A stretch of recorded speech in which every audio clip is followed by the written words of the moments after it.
दोस्तों KVS PRT के लिए यह मॉडल पेपर नंबर 1 है। आपको बता दें कि इस बार एग्जाम पैटर्न में काफी चेंजेस आपको देखने को मिलेंगे। सबसे पहले तो आप ये जानिए कि इस बार की जो परीक्षा होगी वो कंप्यूटर पर होगी, यानी कि इस बार सीवीटी मोड में आपको एग्जाम देना पड़ेगा। कुल समय मिलेगा आपको 3 घंटे का और जो पेपर होगा वो 180 नंबर का होगा। ठीक है, यानी कि जो आपका मैक्सिमम मार्क है वो कितना होगा, 180 नंबर होगा और कुल 180 प्रश्नों को आपको हल करना होगा। यहाँ पर फ्रेंड्स देखिए, जो आपका क्वेश्चन पेपर होगा वो कुल मिला के 4 पार्ट में बटा रहेगा। पहले पार्ट में आपसे हिंदी और अंग्रेजी के कुल मिला के 20 प्रश्न पूछे जाएंगे। 10 प्रश्न हिंदी से और 10 प्रश्न अंग्रेजी से। पेपर का जो पार्ट 2 होगा उसमें आपसे स्टैटिक जीके या यूं कहिए कि जीके के प्रश्न होंगे और करंट अफेयर के प्रश्न होंगे, तो कुल मिला के 10 प्रश्न होंगे।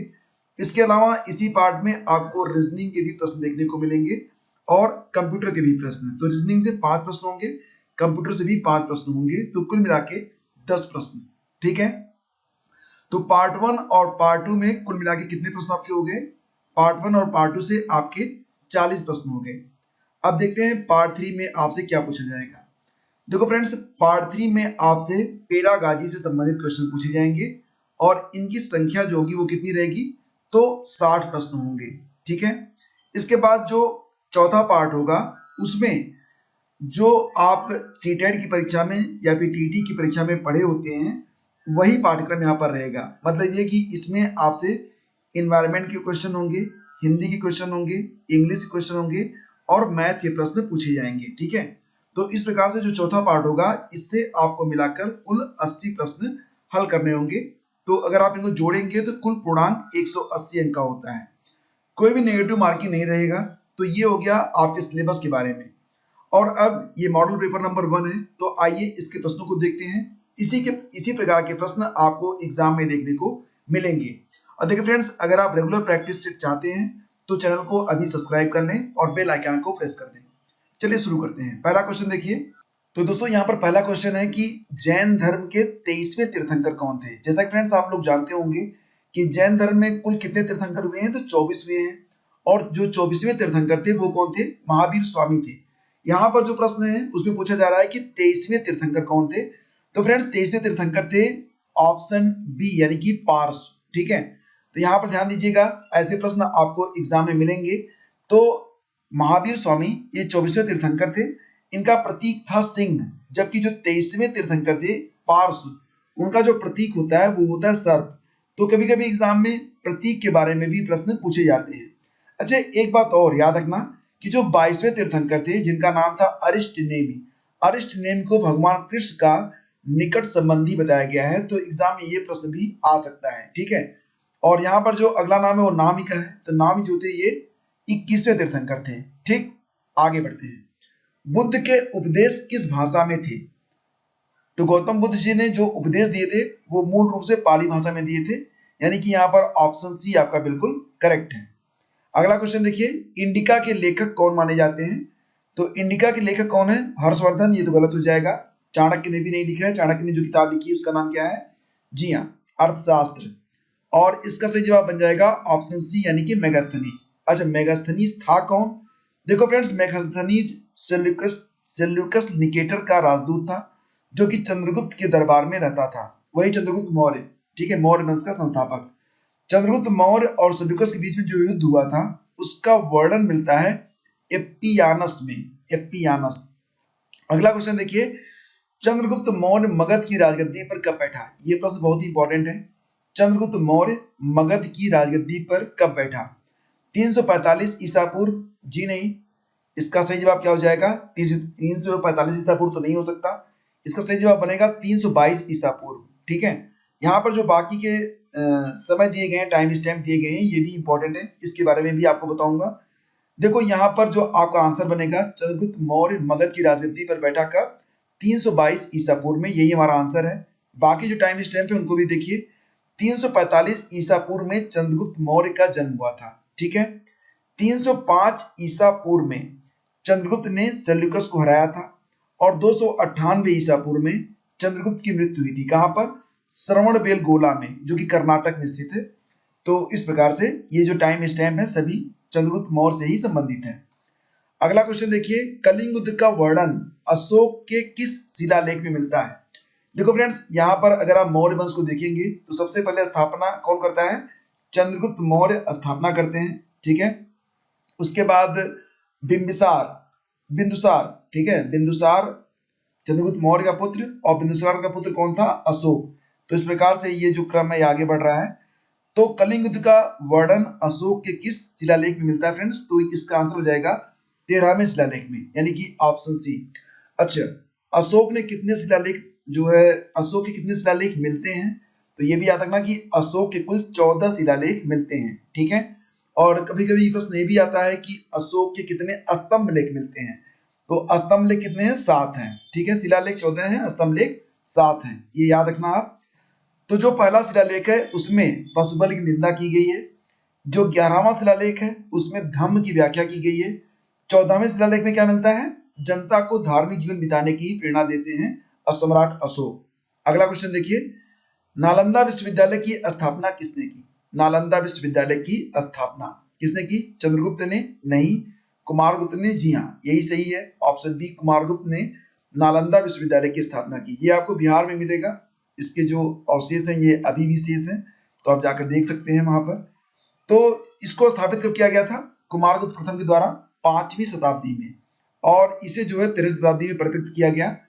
और यह बौद्ध धर्म से जुड़ा हुआ एक विश्वविद्यालय था। और यह माना जाता है कि 1200 ईस्वी में बख्तियार खिलजी ने नालंदा विश्वविद्यालय को जला दिया था, और इसका जो लाइब्रेरी मतलब पुस्तकालय था वो इतना समृद्ध था कि लगभग 6 महीने तक किताबें चलती रहीं। सोचिए कि बख्तियार खिलजी की मूर्खता से भारत की कितनी अमूल्य सांस्कृतिक विरासत धरोहर नष्ट हो गई, नहीं तो भारत आज कहाँ से कहाँ होता।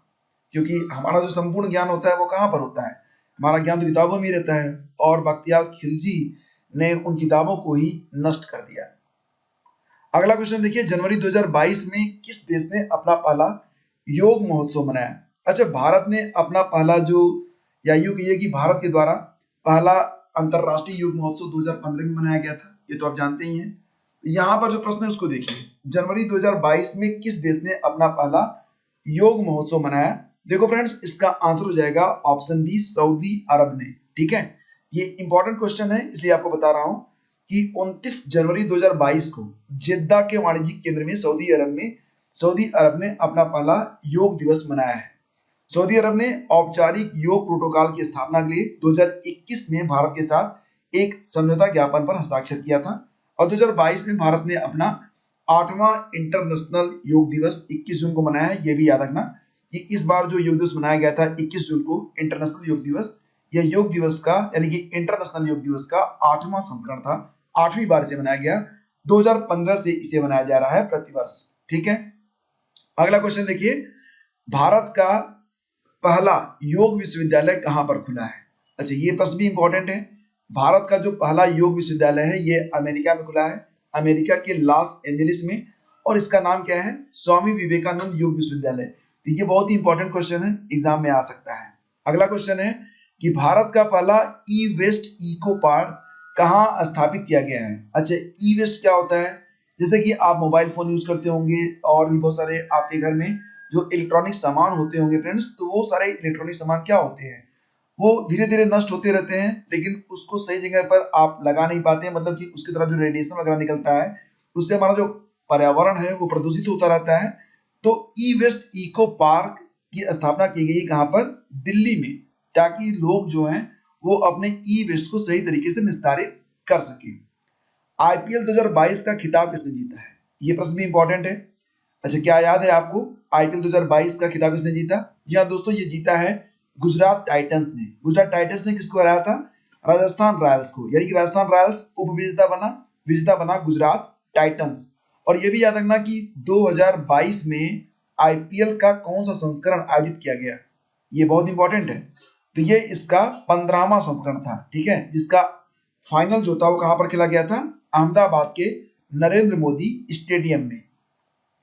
अब कुछ प्रश्न हिंदी से मैं यहाँ पर रखता हूँ। देखो, यहाँ पर पूरा जो सिलेबस है उसको कवर नहीं कर पाऊंगा, फिर भी जो इंपॉर्टेंट टॉपिक है, प्रश्नों के जो प्रकार हैं वो मैं आपको बता रहा हूँ, आने वाले जो वीडियोज होंगे उसमें हम हर टॉपिक पर आपको प्रश्न क्रमशः देते रहेंगे, तो आप हर वीडियो को वॉच करते रहिए।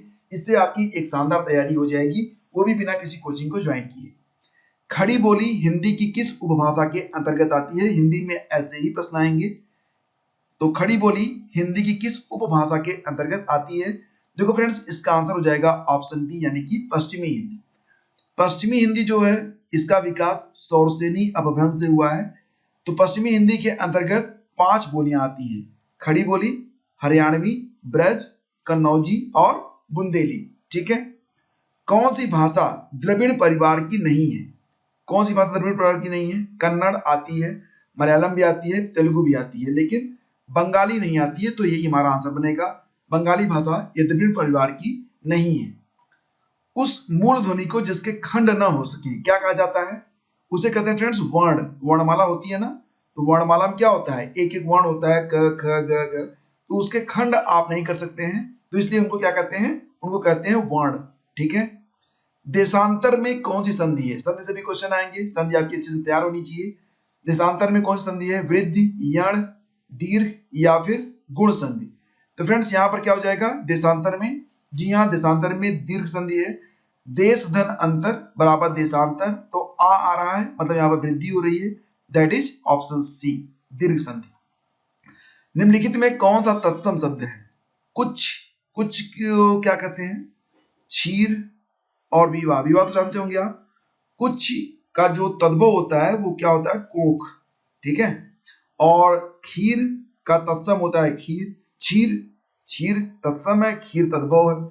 विवाह का तो कुछ भी रख लो, ब्याह कर लो। तो यानी यहाँ पर सभी जो शब्द हैं वो तत्सम है। ठीक है। अगला क्वेश्चन देखिए, वाक्यम रसात्मकम काव्यम, अर्थात रसात्मक वाक्य ही काव्य में है। काव्य लक्षणम से संबंधित यह कथन किसका है? भामा का तो नहीं है, पंडित राज जगन्नाथ का भी नहीं है, विश्वनाथ जी का है। तो ऑप्शन सी हमारा उत्तर बनेगा। जल पिपासु में कौन सा समास है? जल पिपासु में समास कौन सा है? तो द्वंद्व नहीं हो सकता है, द्विग भी नहीं हो सकता है, तत्पुरुष भी नहीं है, तो बचा क्या? कर्मधारय बचा। ऑप्शन डी सही है। जल पिपास का समासिक विग्रह करने पर जल को पीने की इच्छा रखने वाला यह अर्थ आता है, तो यह कर्मधारय समास का उदाहरण है। तो यहां पर सही जवाब बनेगा ऑप्शन डी। निम्नलिखित में कौन शिक्षा के अवसर में समानता की महत्वपूर्ण बाधाएं हैं? अब देखो ये जो प्रश्न है ये पेडागाजी से है। तो कौन सा शिक्षा के अवसर में समानता, शिक्षा के अवसर में समानता की महत्वपूर्ण बाधाएं कौन सी हैं? शिक्षार्थी की आर्थिक स्थिति में अंतर, यह बाधा बनता है कि नहीं? जी हाँ, बनता है। लिंग असमानता भी बिल्कुल सही बात है। कभी कभी लोग लड़कियों पर ध्यान कम देते हैं, लड़कों पर ज्यादा देते हैं, और खर्च भी उसी के मुताबिक करते हैं, तो ये भी आएगा। सार्वजनिक विद्यालय प्रणाली ये बाधा नहीं है, ये तो अच्छी चीज है। और शैक्षिक संस्थानों के मानकों में अंतर, ये भी एक बड़ी बाधा है। मतलब यहाँ पर ए, बी और डी सही है, तो यहाँ पर जो आपका उत्तर बनेगा वो ऑप्शन सी बनेगा, ए, बी और डी।